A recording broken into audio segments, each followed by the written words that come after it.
আসসালামু আলাইকুম। Good evening. আশা রাখি সবাই ভালো আছেন। আলহামদুলিল্লাহ, আমিও বেশ ভালো আছি। আজ বিকেল থেকেই ব্লগটা শুরু করেছি। তো কাল সকালের জন্য আটা দিয়ে হালুয়া বানিয়ে রেখে দিচ্ছি। আমি সবসময়ই বলি, সকালের নাস্তার জন্য যে কোনো কাজ রাতের বেলায় গুছিয়ে রাখলে সকাল সকাল উঠে এতটা ঝামেলায় পড়তে হয় না। আটাতে একটু ফুড কালার দিয়েছি, এজন্য এরকম কালারটা এসেছে। ফুড কালার না দেয়াই ভালো, আমি একটু সুন্দরের জন্য ইউজ করেছি।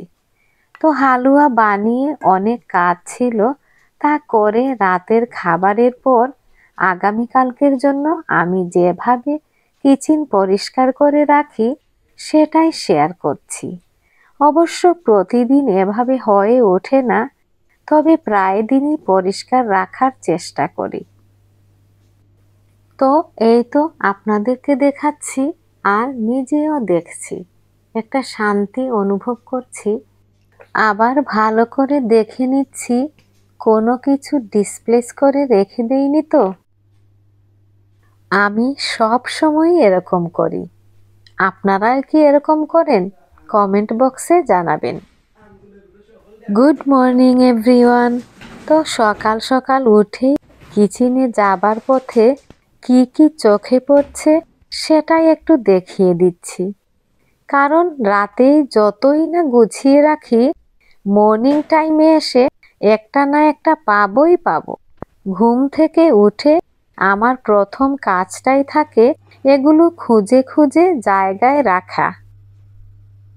চলে এলাম কিচেনে, ব্রেকফাস্ট করে নেব, সাথে চাও বসিয়ে দিয়েছি। নাস্তাটা করে চাটা খাবো।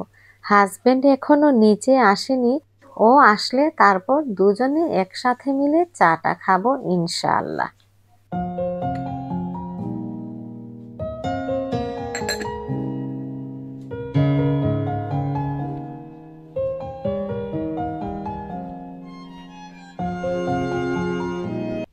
কাল রাতে এত ঝড় হয়েছে কি বলবো, এত হাওয়া দিচ্ছিল, রীতিমতো ভয় পেয়েছি গো।